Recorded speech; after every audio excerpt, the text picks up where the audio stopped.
...6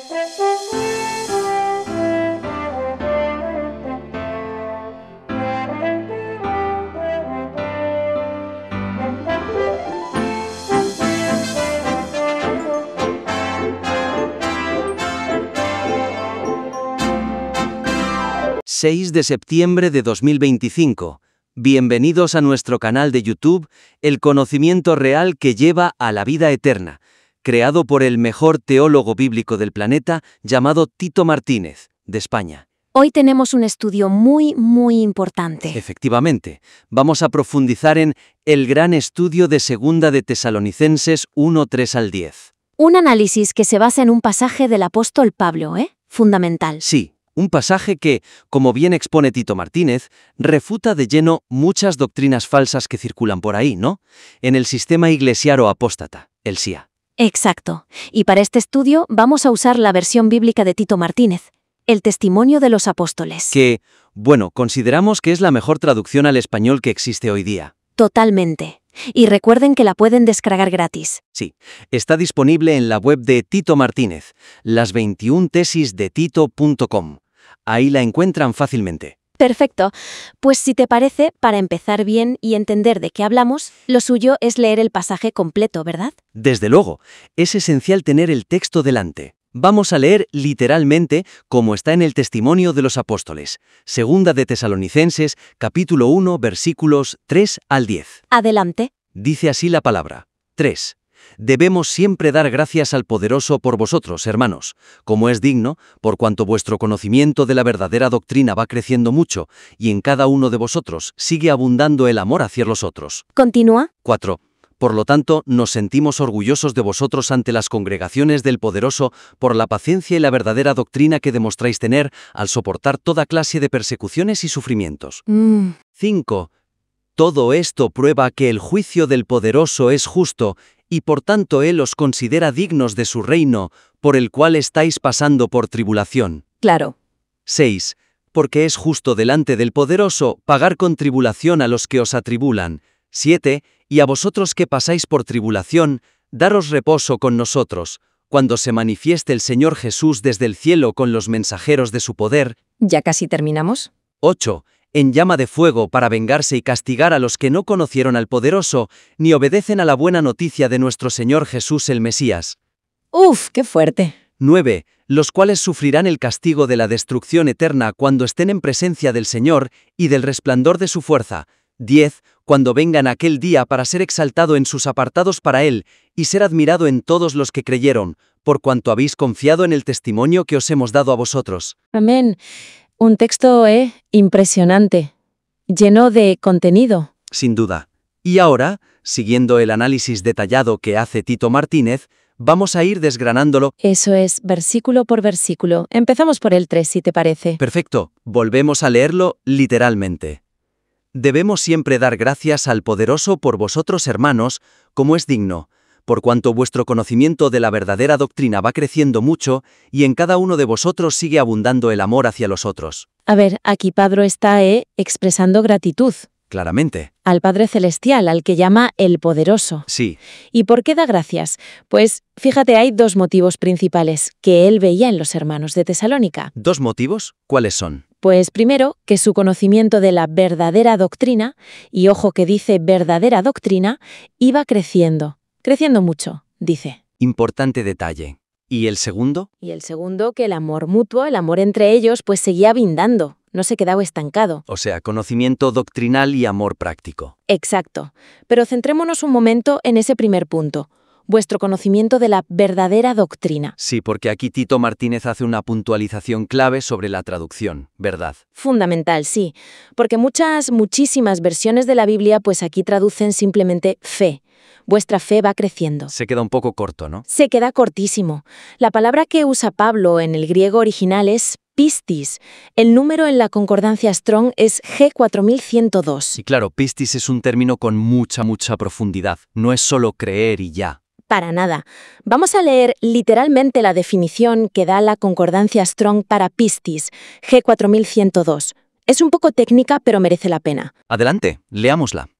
Dice, pistis, de G398, 2, persuasión, ie, credibilidad, mor, convicción, de verdad religiós, o la veracidad de Dios, o de un maestro religiós, spec, confianza en Cristo para salvación, abst, constancia en tal profesión, por extensión, el sistema de verdad religiosa, evangelio en sí mismo. Fe, fidelidad, fiel, gracia. A ver, fijémonos bien en la cantidad de matices. Habla de convicción de la verdad, Sí, de confianza en Cristo para ser salvos, también. de constancia en esa profesión de fe. Muy importante eso, la constancia. Y luego, esto que es clave, por extensión, el sistema de verdad religiosa, evangelio, en sí mismo. Ahí está, el cuerpo doctrinal completo. Exacto. Y bueno, también menciona fe y fidelidad. O sea, es un concepto riquísimo. Por eso mismo, Tito Martínez argumenta, y con mucha razón, que traducir pistis como si fuera solo fe, pues es empobrecer el texto de una manera tremenda. Claro. Pablo no daba gracias solo porque creyeran más en abstracto, daba gracias porque su conocimiento de la verdadera doctrina, de todo ese sistema de verdad que revelaron Cristo y los apóstoles, estaba creciendo. Y no solo el conocimiento intelectual, no. No, también su convicción en esa doctrina, su confianza y su constancia. Eran fieles a esa verdad, se mantenían firmes en ella.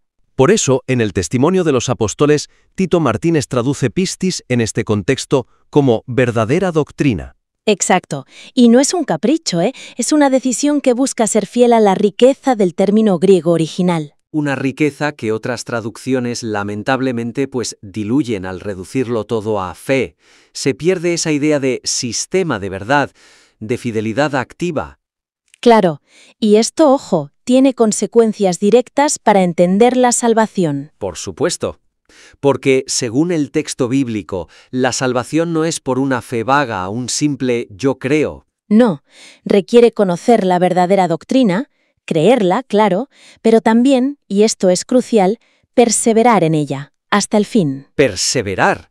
Sin esa perseverancia en la doctrina correcta, la que enseñaron Jesús y los apóstoles, pues no hay salvación, no hay reino de Dios. El propio Señor Jesús lo dijo clarísimo, en Mateo 24, versículo 13. ¿Lo recordamos? Sí, dice, mas el que persevere hasta el fin, éste será salvo.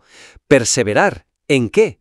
Pues en seguirle a Él, en obedecer su doctrina. Y Pablo, insiste en lo mismo. Cuando le escribe a Timoteo, en 1 de Timoteo 4:16, le da una orden directa. Vamos a leerla literalmente también. Dice, ten cuidado de ti mismo y de la doctrina. Permanece firme en ella, pues haciendo esto, te salvarás a ti mismo y a los que te escuchen. ¡Impresionante! La doctrina es clave para salvarse uno mismo y para salvar a los que te oyen. Queda clarísimo. Así que el crecimiento en la verdadera doctrina era un motivo central para la gratitud de Pablo. Pero el versículo 3 mencionaba otra cosa. Sí, ¿el segundo motivo? Exacto. Pablo también daba gracias porque en cada uno de vosotros sigue abundando el amor hacia los otros. O sea, que no bastaba con tener la doctrina correcta en la cabeza. Para nada. Esa doctrina tenía que verse, tenía que manifestarse en un amor real, práctico y además creciente entre los hermanos. Ese es el cumplimiento del mandamiento nuevo que nos dio Jesús, ¿no? Justo eso, recordemos lo que dijo en Juan 13:34. Un mandamiento nuevo os doy, que os améis unos a otros, como yo os he amado, que también os améis unos a otros. Y lo repite en Juan 15:12. Este es mi mandamiento, que os améis unos a otros como yo os he amado. Es que este amor, el amor entre hermanos que comparten la verdadera doctrina, es, según el texto bíblico, la señal que distingue a los verdaderos discípulos. El apóstol Juan machaca mucho con esto, ¿verdad? Muchísimo. En su primera carta, capítulo 3, versículo 10, es tajante. Dice, en esto se manifiestan los hijos de Dios y los hijos del diablo. Todo aquel que no hace justicia y que no ama a su hermano no es de Dios. Así de claro. Tremendo. Y sigue en el versículo 14. Sí, dice, nosotros sabemos que hemos pasado de muerte a vida, en que amamos a los hermanos. El que no ama a su hermano permanece muerte. O sea, si no hay amor fraternal, estás espiritualmente muerto. Eso dice Juan. Y un poco más adelante, en el capítulo 4, versículo 20, desenmascara a los hipócritas. A ver qué dice. Si alguno dice, yo amo a Dios y aborrece a su hermano, es mentiroso, pues el que no ama a su hermano a quien ha visto, ¿cómo puede amar a Dios a quien no ha visto? Es lógico, ¿no? Si no amas al que ves, Pues eso, la conclusión, según el texto bíblico, es inescapable. El que dice que ama a Dios, pero no ama a sus hermanos en la verdadera doctrina, pues no es de Dios, es un mentiroso. Y como dice Juan, es hijo del diablo. palabras mayores. Desde luego. Por eso, la conclusión a la que llega Tito Martínez al analizar este versículo 3 es de una importancia brutal. ¿Cuál es esa conclusión? Pues que el tener la verdadera doctrina no es suficiente por sí solo. Ojo, que no dice que no sea importante, es esencial. Esencialísima. Pero tiene que ir unida, inseparablemente unida, al amor práctico, real, genuino, hacia los hermanos que están en esa misma doctrina. Verdad y amor, conocimiento doctrinal y caridad fraternal. Van de la mano, son como las dos caras de la misma moneda. La vida cristiana auténtica. Y lo bonito es que los tesalonicenses, por lo que dice Pablo, pues demostraban las dos cosas. Exacto. Crecían en el conocimiento de la verdadera doctrina y además abundaba el amor entre ellos. Eran un ejemplo. Un ejemplo, sí señor, y eso nos conecta directamente con el siguiente versículo, el 4. Vamos a leerlo otra vez. Literalmente. Dice, por lo tanto, nos sentimos orgullosos de vosotros ante las congregaciones del Poderoso por la paciencia y la verdadera doctrina que demostráis tener al soportar toda clase de persecuciones y sufrimientos. Fíjate cómo empieza. Por lo tanto, hay una conexión directa con lo anterior. Claro, por el crecimiento en doctrina y amor del versículo 3. Por eso Pablo y sus compañeros se sentían orgullosos de ellos. Y no era un orgullo que se guardaran para sí, ¿eh? No, lo compartían. Dice, ante las congregaciones del Poderoso. O sea, lo contaban en otras iglesias. Eso es. ¿Y qué destacaban de ellos? Pues dos cualidades que se veían en medio de la dificultad. La paciencia y, otra vez, la verdadera doctrina. Y aquí vuelve a aparecer la palabra pistis, ¿no? Efectivamente. Y Tito Martínez vuelve a señalar lo mismo. Muchas traducciones ponen aquí fe. Dicen la paciencia y la fe. Pero él mantiene la coherencia. Exacto. En el testimonio de los apóstoles traduce verdadera doctrina. Porque lo que demostraban los tesalonicenses al aguantar la persecución no era solo una fe abstracta. Era su fidelidad a la enseñanza recibida. Justo. Su adhesión firme, su lealtad a la verdadera doctrina que habían aprendido. Y claro, junto a eso, la paciencia para soportar. O sea que las persecuciones, los sufrimientos, la tribulación, como la llama, Sí, servían como una especie de prueba de fuego, ¿no? como un crisol. Exacto. Ponían a prueba dos cosas, su capacidad de aguantar con paciencia y al mismo tiempo su firmeza, su lealtad a la verdadera doctrina de Cristo. Veían si se mantenían firmes o si se echaban atrás por miedo. Justo. Si renunciaban a la verdad por el sufrimiento o si perseveraban. Esto nos dice algo muy importante sobre la tribulación, ¿no? Desde el punto de vista bíblico. Importantísimo. Según el texto bíblico, la persecución, el sufrimiento por causa del Evangelio, tiene un propósito divino. ¿Cuál sería? Probar la autenticidad de los que dicen seguir a Cristo. Es en la prueba donde se ve quién es quién, donde se separa el oro de la escoria. Claro, los que son de verdad, los auténticos cristianos, los santos. Los que han nacido de nuevo y aman la verdad, pues demuestran que son auténticos perseverando. Mantienen la paciencia y se aferran a la verdadera doctrina, aunque les persigan, les amenacen o incluso les maten. Su fidelidad a Cristo y a su enseñanza es innegociable para ellos. Pero, por otro lado, la tribulación también sirve para sacar a la luz a los falsos cristianos, ¿no? Exactamente. A los que tienen una fe solo de fachada, a los cobardes, a los que en el fondo no aman la verdad. Cuando llega el problema, cuando seguir a Cristo cuesta algo, Esos se apartan. Reniegan de la doctrina, intentan salvar el pellejo aquí y ahora. La tribulación los delata. todo este análisis del versículo 4, siguiendo la interpretación de Tito Martínez, nos lleva a una conclusión que, bueno, puede chocar a algunos. Sí, Puede sonar fuerte, pero es totalmente bíblica. ¿Y cuál es? Pues, dicha de forma clara y directa, la tribulación es buena para la Iglesia o congregación de Dios y de Cristo. Ojo, no que haya que buscarla, claro. No, por supuesto que no, pero cuando Dios permite que llegue, cumple una función de purificación que es esencial. Purifica. ¿En qué sentido? Pues, por un lado, prueba y fortalece la paciencia y la fidelidad a la verdadera doctrina de los que son auténticos creyentes. Los hace más fuertes. Y al mismo tiempo, separa el trigo de la paja. Manifiesta quiénes son realmente del Señor y quiénes no lo son. Es un proceso de refinamiento, entonces. Exacto. Un refinamiento necesario para la Iglesia. Un entendimiento muy profundo, desde luego, que sacamos de analizar estos 2 versículos con la guía del estudio de Tito Martínez. Sí, hemos visto la importancia de la verdadera doctrina unida al amor fraternal en el versículo 3. Y cómo la paciencia y la fidelidad a esa misma doctrina se demuestran y se prueban en la tribulación, según el versículo 4. Eso es. Y esto es solo el principio del análisis de este pasaje, que es riquísimo en enseñanzas. Cierto, la tribulación y cómo prueba a los cristianos.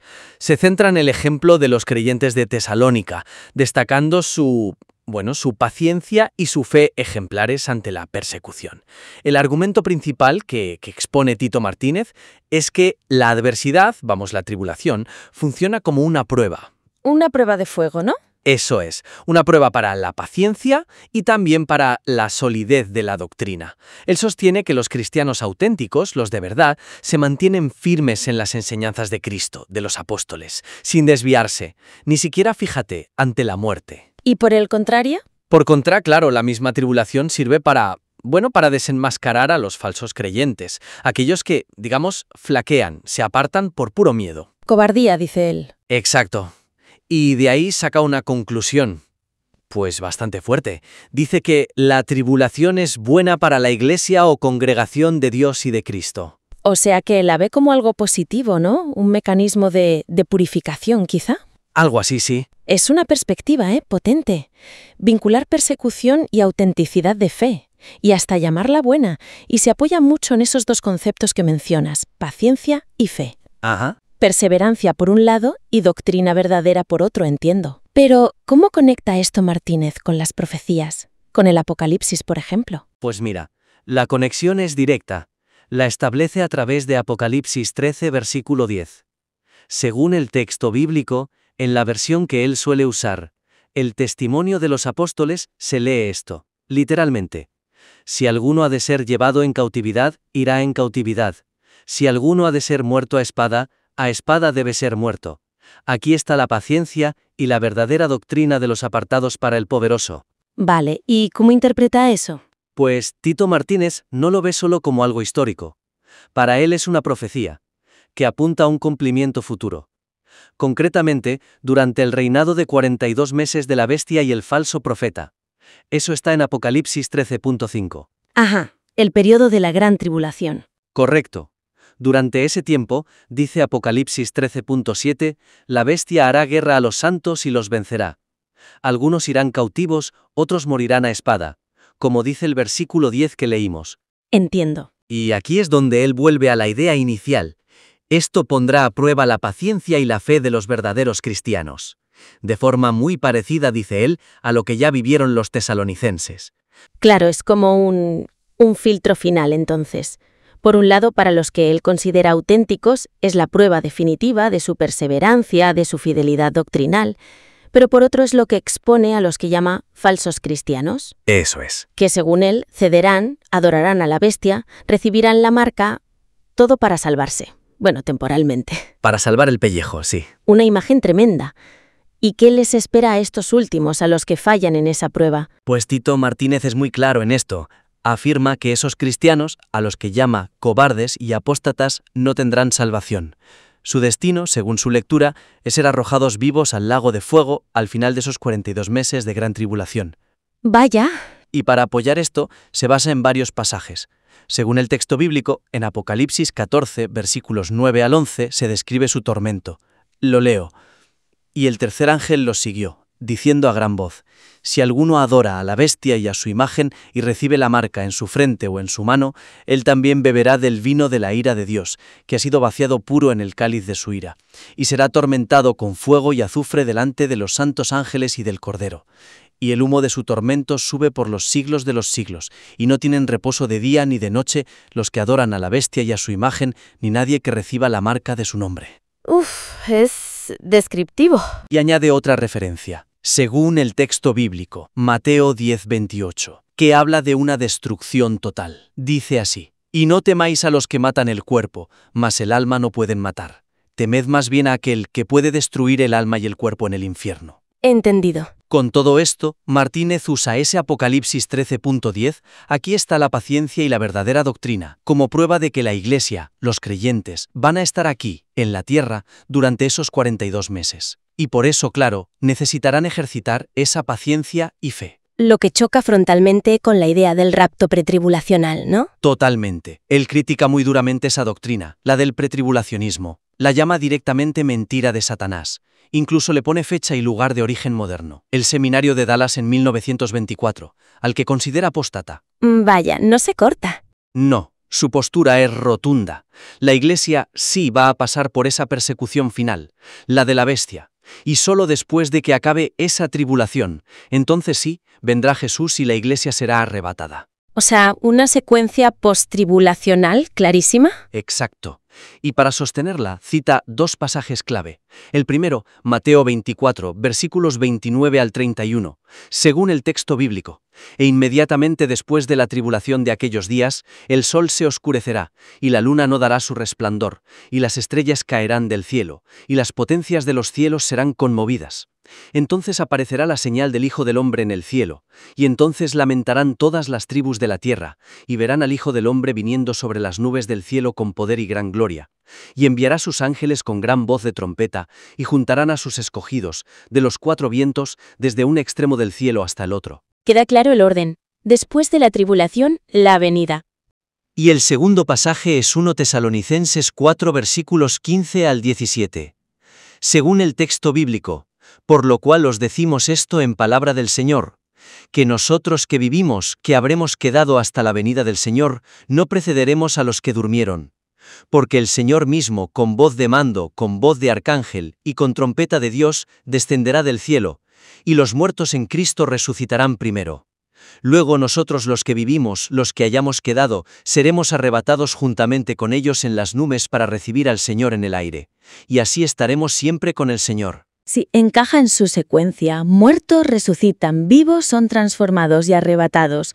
Todo en la venida de Cristo, que él sitúa después de la tribulación. Vale, la argumentación es coherente con su lectura. La tribulación no se evita, se atraviesa, es definitoria. Pero volviendo a los tesalonicenses, a esa carta que mencionabas al principio, ¿cómo desarrolla Martínez la idea de que su sufrimiento era parte de un juicio divino?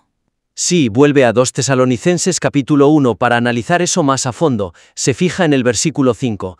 Tito Martínez explica que el sufrimiento de los tesalonicenses no era casual, tenía un propósito divino. Era, dice, una prueba del justo juicio de Dios.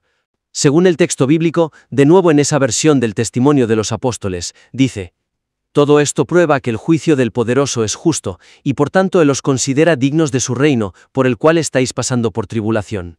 O sea que Dios mismo los estaba poniendo a prueba. Exactamente. Y el hecho de que aguantaran, de que se mantuvieran firmes en medio de todo, era la prueba que los hacía aptos, los consideraba dignos de su reino. El sufrimiento como mérito o requisito casi. Algo así. Y aquí es donde carga otra vez contra los pastores que enseñan que la Iglesia se libra de la gran tribulación. ¿Qué dice de ellos?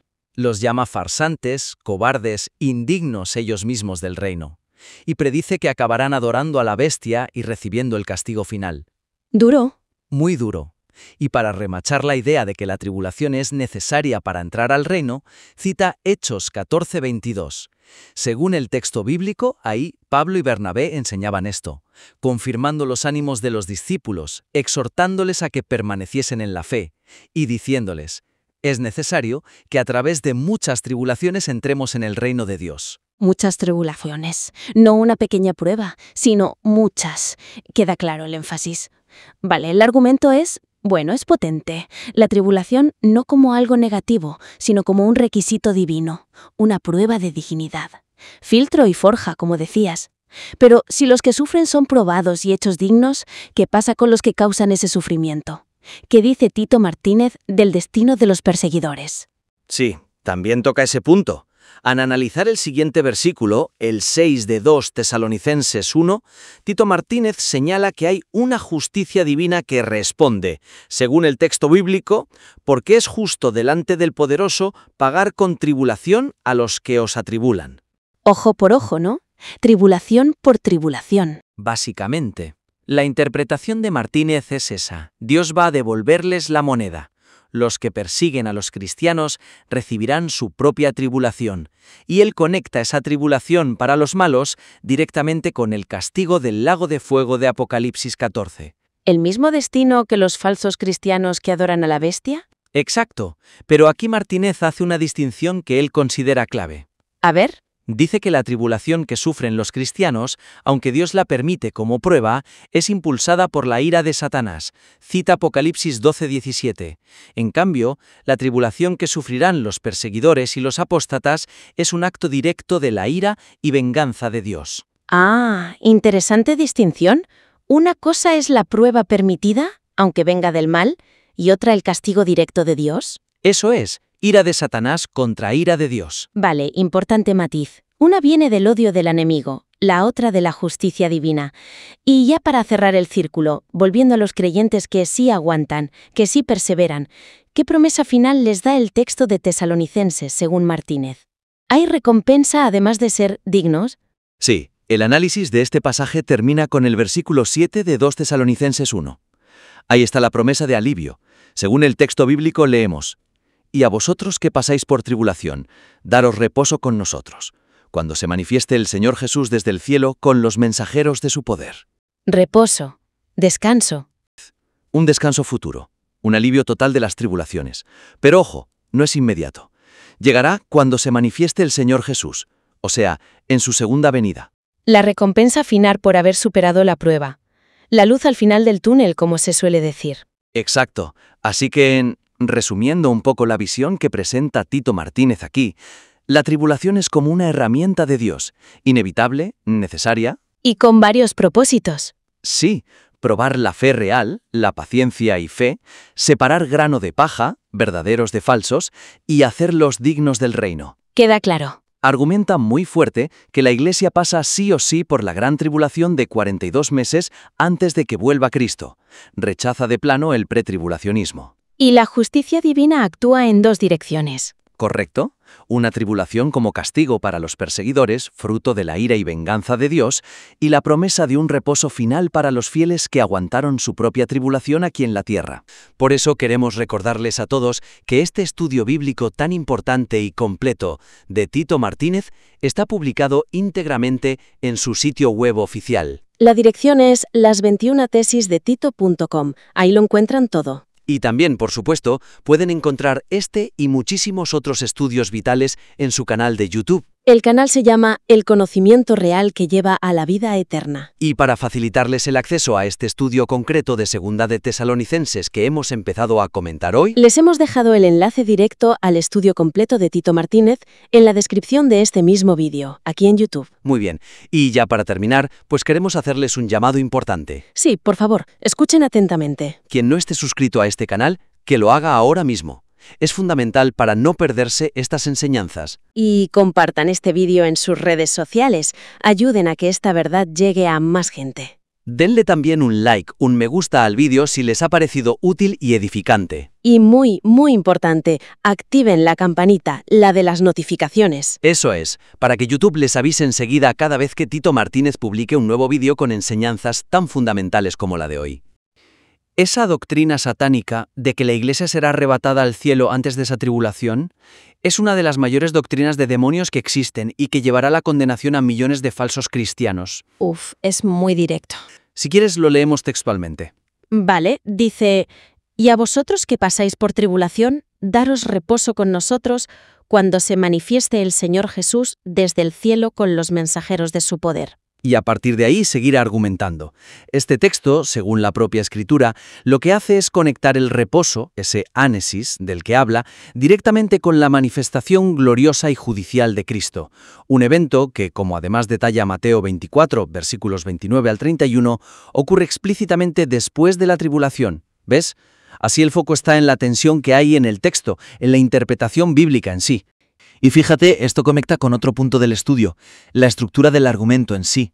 Hay un punto muy potente sobre la identidad de Jesús, identificándolo con el Jehová que describe Isaías 66. Establece que Jesús es el Jehová que viene con fuego, ¿no? Citando Isaías 66, y lo relaciona con Apocalipsis 19 y 2 Tesalonicenses 1. De hecho, podemos leer esos versículos de Isaías 66 que menciona el estudio, el 15 y el 16 para que quede claro. Vale, dicen así, Isaías 66:15, porque he aquí que Jehová vendrá con fuego, y sus carros como torbellino, para descargar su ira con furor, y su reprensión con llama de fuego. Porque Jehová juzgará con fuego y con su espada a todo hombre, y los muertos de Jehová serán multiplicados. Y Martínez lo conecta con Apocalipsis 19, versículo 15, que dice, De su boca sale una espada aguda para herir con ella a las naciones, y él las gobernará con vara de hierro, y él pisa el lagar del vino del furor y de la ira del poderoso, el Todopoderoso. Esa venida única, que según los textos bíblicos se describe de forma consistente como pública, gloriosa, judicial, en los pasajes que el propio Martínez cita, pues implica lógicamente un evento que tiene que ocurrir después de la tribulación, y que además incluye las dos cosas, el juicio y la reunión de los santos. Exacto. Por ejemplo, una vez que tienes esa conexión Jesús-Jehová con Isaías 66 y Apocalipsis 19, podrías añadir una frase o un parrafito que lo una directamente al debate del timing. Algo tipo, esta identificación es crucial para entender la secuencia, porque si el Jehová que viene con fuego a juzgar, como dice Isaías 66, es el mismo Jesús cuya manifestación gloriosa trae reposo o ánesis a los creyentes que sufren, según 2 Tesalonicenses 1:7, entonces el juicio a los malos y el alivio a los buenos ocurren en el mismo evento. Y este evento, esta manifestación, Jesús mismo dice cuándo es, inmediatamente después de la tribulación de aquellos días, en Mateo 24, 29, 31.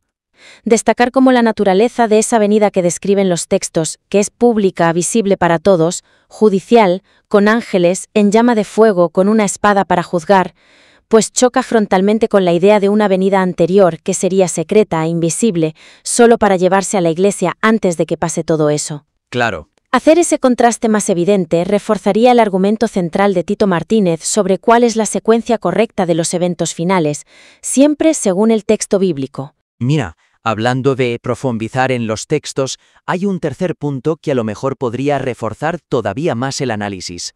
El estudio se apoya bastante en el significado de palabras griegas clave como ánesis y olechros, ¿verdad? Y las define usando la concordancia Strong.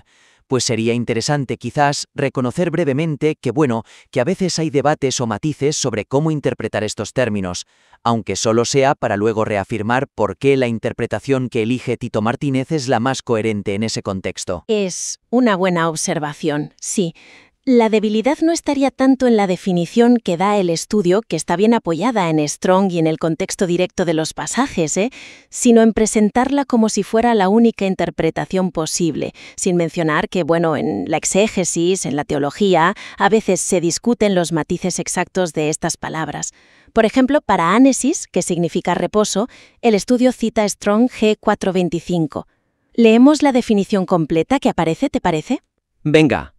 G425 ánesis. Ánesis de G447. Relajación o figura, alivio. Reposo, holgura, libertad. Y el estudio de Martínez concluye que se refiere a la liberación y al alivio de la tribulación cuando venga Cristo, ¿vale? Y para oletzoros, que es destrucción o perdición, usa Strong G33639. Leamos también esa definición. Dice G3639, olethros, destruir, ruina, muerte, castigo, destrucción, perdición. Y aquí la conclusión del estudio es que significa aniquilación eterna, muerte definitiva, y argumenta en contra de la idea de un tormento eterno consciente.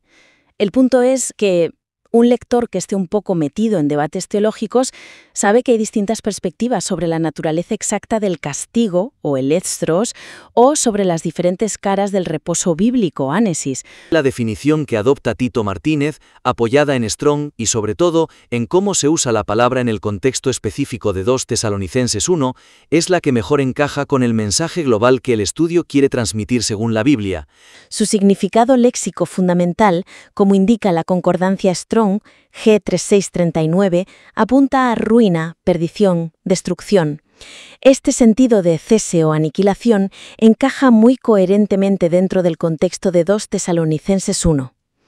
Porque allí se describe un juicio ejecutado en llama de fuego sobre quienes no obedecen a la buena noticia y que resulta en una separación definitiva y ruinosa de la presencia gloriosa de Cristo. Se reafirma la interpretación de Martínez basándose en el léxico y el contexto inmediato.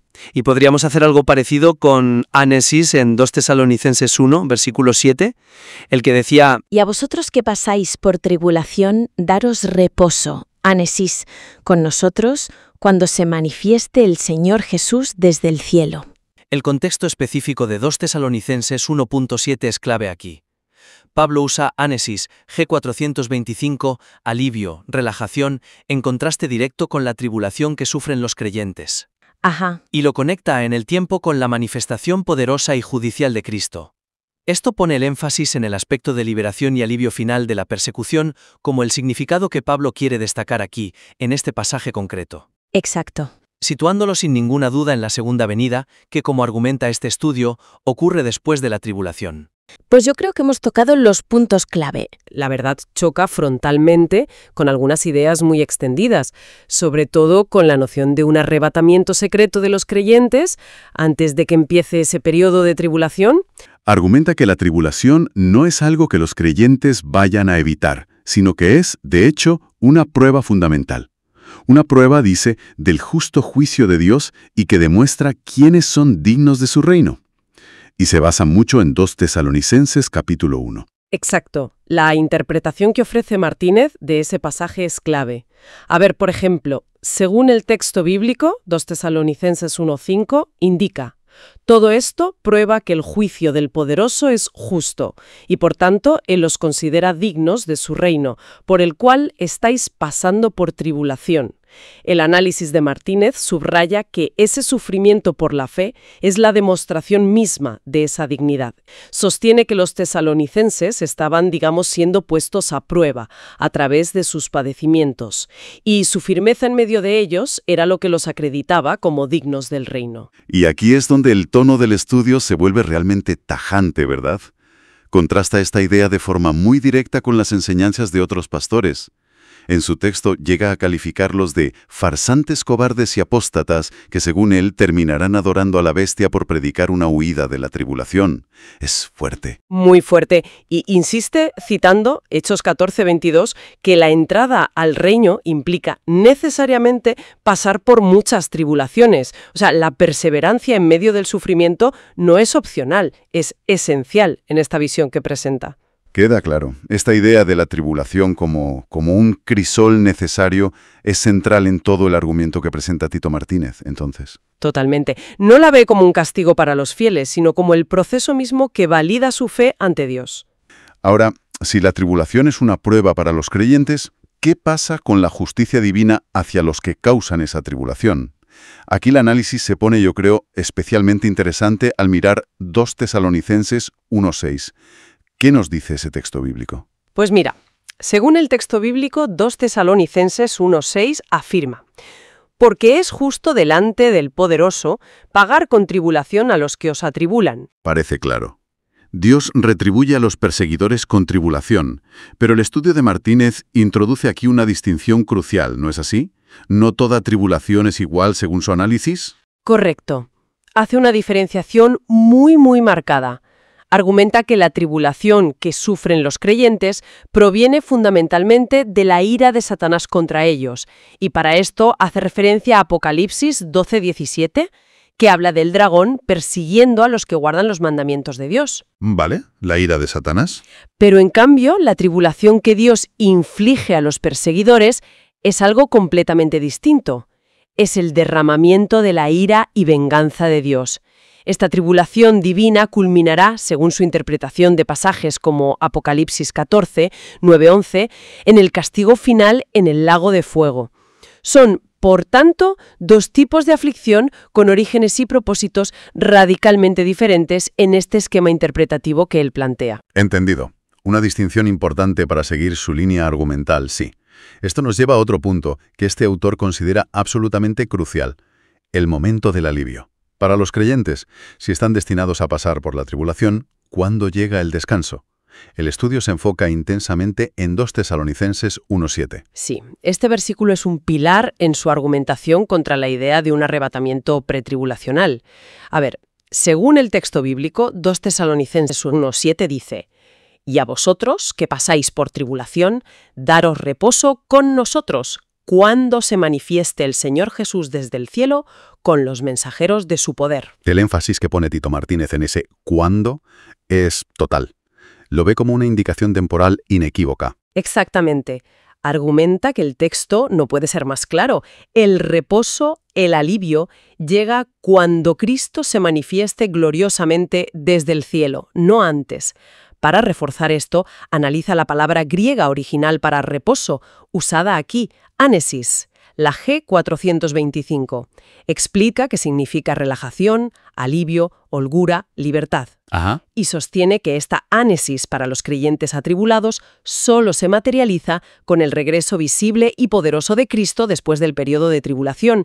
Cita Mateo 24, 29, 31 como prueba textual de que la venida del Hijo del Hombre sigue inmediatamente después de la tribulación de aquellos días. Entonces, para Martínez, cualquier doctrina que postule un arrebatamiento o alivio antes de esa manifestación visible, post-tribulacional, está en contradicción directa con este versículo. Clarísimo según él. Realmente fuerte.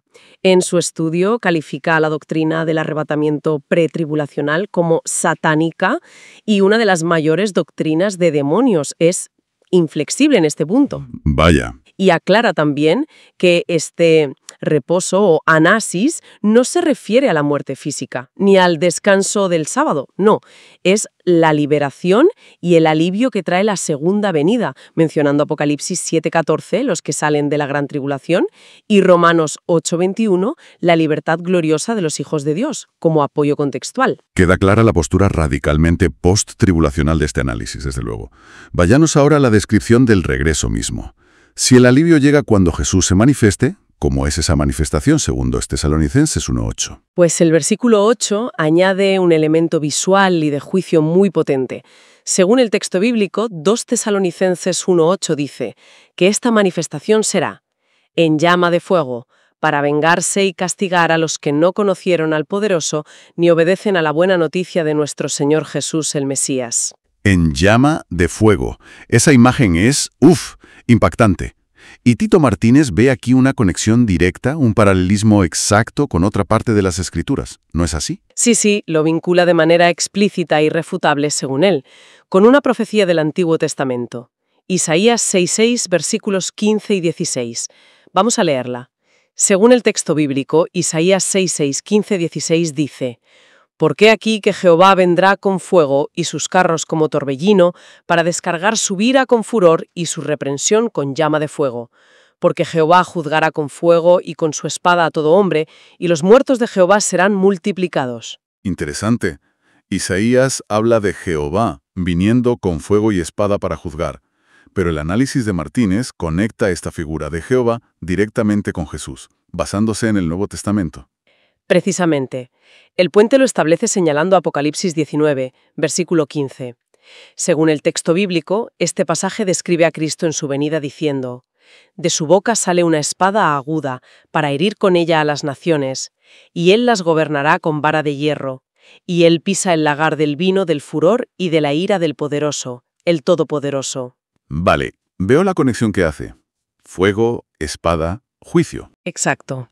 Al juntar 2 Tesalonicenses 1.8, Jesús viene en llama de fuego para castigar, Isaías 66, 15, 16, Jehová viene con fuego y espada para juzgar, y Apocalipsis 19, 15, de la boca de Jesús sale una espada para herir a las naciones, Tito Martínez concluye de forma que él considera irrefutable que el Jehová que viene con fuego en Isaías es única y exclusivamente el Señor Jesucristo. Vaya afirmación. Y su afirmación es de forma tajante. Negar esta identidad de Jesús como el Jehová que regresa convierte a alguien, según sus palabras textuales, en un falso cristiano cizaña, y declara enfáticamente que tanto el Padre como el Hijo comparten el nombre divino Jehová. Una identificación muy fuerte, desde luego, y con consecuencias teológicas significativas según su perspectiva.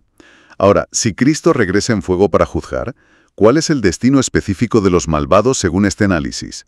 Se centra en el siguiente versículo, 2 Tesalonicenses 1.9. 2 Tesalonicenses 1.9 dice sobre los que no obedecen al Evangelio, los cuales sufrirán el castigo de la destrucción eterna, cuando estén en presencia del Señor y del resplandor de su fuerza. La palabra clave que Martínez extrae de aquí es destrucción. ¿Cómo la interpreta? Porque, hay diferentes puntos de vista sobre el castigo eterno. Pues su interpretación es radicalmente distinta a la idea tradicional del tormento eterno o consciente. Examina la palabra griega original, olethros, la G3639, señalando que significa ruina, muerte, castigo, destrucción, perdición. Para Martínez, esto implica una aniquilación completa y eterna, o sea, dejar de existir, ser reducidos a la nada, a cenizas, no un estado de sufrimiento sin fin. Entiendo. Aniquilación literal. Literal. Y de nuevo, su lenguaje es muy duro contra la postura contraria. Llama a la doctrina del tormento eterno consciente una espantosa doctrina de demonios, promovida según él por el sistema iglesiero apóstata y millones de falsos cristianos y apóstatas de la fe. Para él, la destrucción eterna es eso, literal, cese de existencia. Otra interpretación que choca frontalmente con enseñanzas muy extendidas. Finalmente, ¿cómo cierra este análisis del capítulo 1 de 2 Tesalonicenses? El versículo 10 parece ofrecer una conclusión, ¿no? Sí, el versículo 10 ata los cabos. Según el texto bíblico, 2 Tesalonicenses 1.10 dice que todo esto ocurrirá cuando venga en aquel día para ser exaltado en sus apartados para él y ser admirado en todos los que creyeron, por cuanto habéis confiado en el testimonio que os hemos dado a vosotros. Entonces, ¿cuál es la síntesis final que extrae Tito Martínez de todo este pasaje? El panorama completo. Su conclusión es enfática y la reitera a lo largo del estudio. Todo lo descrito en 2 Tesalonicenses 1, la tribulación como prueba, el alivio, la venida en fuego, el castigo, la glorificación, sucede en un único evento futuro, en aquel día. Un solo día. Un solo día. Ese día es la única y gloriosa venida de Cristo que ocurre después de la gran tribulación, volviendo a citar Mateo 24, 29, 31 como marco temporal. Descarta cualquier idea de una venida secreta, invisible, o un arrebatamiento 7 años antes como otra doctrina de demonios y patrañas de lo que él llama falsos cristianos pretribulacionistas. Lo deja meridianamente claro. Insiste, hay solo una futura venida gloriosa, y es después de la tribulación que él identifica con los 42 meses mencionados en Apocalipsis, y crucialmente argumenta que en ese mismo día de su regreso glorioso post-tribulacional ocurren varias cosas simultáneamente. Su iglesia es arrebatada para recibirle en el aire, los malvados son destruidos con fuego y Cristo desciende inmediatamente con su iglesia ya glorificada para establecer su reino de 1000 años en la tierra, haciendo referencia a Apocalipsis 20, versículos 4 al 6. Todo sucede en un solo día glorioso y, también terrible. Sin duda, una perspectiva intransigente y muy estructurada la que presenta Tito Martínez en su estudio. Vemos cómo vincula inseparablemente la tribulación con la prueba de dignidad y utiliza interpretaciones muy específicas de los textos, incluyendo el griego, para defender un regreso de Cristo visible y únicamente posterior a la tribulación. Y pone un fuerte énfasis en la venganza divina como destrucción literal, como aniquilación, no como tormento sin fin. Definitivamente es una visión, agresiva en su tono y detallada en su exégesis. Se apoya mucho en la conexión que establece entre textos proféticos específicos y en el significado que atribuye a términos clave en griego. Y no rehúye la confrontación directa con otras posturas teológicas, usando un lenguaje que, muchos encontrarían muy fuerte o divisivo. Sí, eso está claro. El eje central es nítido. La resistencia fiel a través del sufrimiento es la vía, y la recompensa gloriosa llega únicamente con el regreso visible, ardiente y postribulacional de Cristo. Lo que resulta fascinante es la contundencia y la seguridad con que defiende esta secuencia única de eventos. Martínez recalca que todo esto, la venida, el reposo, el juicio, ocurre en aquel día. Se refiere a la única venida gloriosa de Cristo. Que es después de la tribulación, como ya ha establecido con Mateo 24, 29, 31. Precisamente. No hay lugar en este texto, según él, para una venida anterior, secreta o invisible. Por lo tanto, condena una vez más la idea de un arrebatamiento secreto 7 años antes. Sí. La califica de nuevo como una de las mayores doctrinas de demonios y patrañas enseñada por millones de lo que él llama falsos cristianos pretribulacionistas. Enfatiza, mayores doctrinas de demonios, patrañas, falsos cristianos pretribulacionistas. Hay una única venida gloriosa, visible, después de la tribulación de 42 meses. Y en ese mismo día ocurren varias cosas. Correcto. En ese día, arrebatamiento de la Iglesia para recibir a Cristo en el aire, destrucción de los malvados con fuego y descenso inmediato de Cristo con la Iglesia ya glorificada para establecer el reino milenial en la tierra. Cita Apocalipsis 20, 4-6 para esto último. Todo en ese día. Enfatiza. Única venida, después de la tribulación, en ese día, destrucción, descenso, reino milenial. Las conclusiones son contundentes. Sí. Los verdaderos creyentes pasarán por la gran tribulación. El arrebatamiento secreto pretribulación es una mentira demoníaca. Cristo viene una sola vez, en gloria, después de la tribulación, para dar reposo, o sea, liberación, a su iglesia y destruir, aniquilar a los impíos. Queda expuesto su argumento. Y para quienes quieran profundizar, este importante estudio bíblico de Tito Martínez está publicado íntegramente en su sitio web, las21tesisdetito.com, y también en su canal de YouTube, que se llama El conocimiento real que lleva a la vida eterna. Además, el enlace directo a este estudio bíblico concreto lo encontrarán en la descripción de este vídeo de YouTube. Hay que decirlo claramente, Tito Martínez es sin duda el mejor teólogo bíblico del planeta, y esto está demostrado por todos sus cientos de estudios bíblicos magistrales e irrefutables publicados en su sitio web. Es una afirmación fuerte, pero basada en la evidencia de su trabajo. Bueno, pues ahí quedó la información y el análisis. Para terminar, un llamado a la acción directo y enérgico. Quien no esté suscrito a este canal, que lo haga ahora. Que comparta este vídeo en sus redes sociales. Que le dé un like al vídeo. Y muy importante, que active la campanita para que YouTube le avise cuando Tito Martínez publique un nuevo vídeo. Hasta la próxima.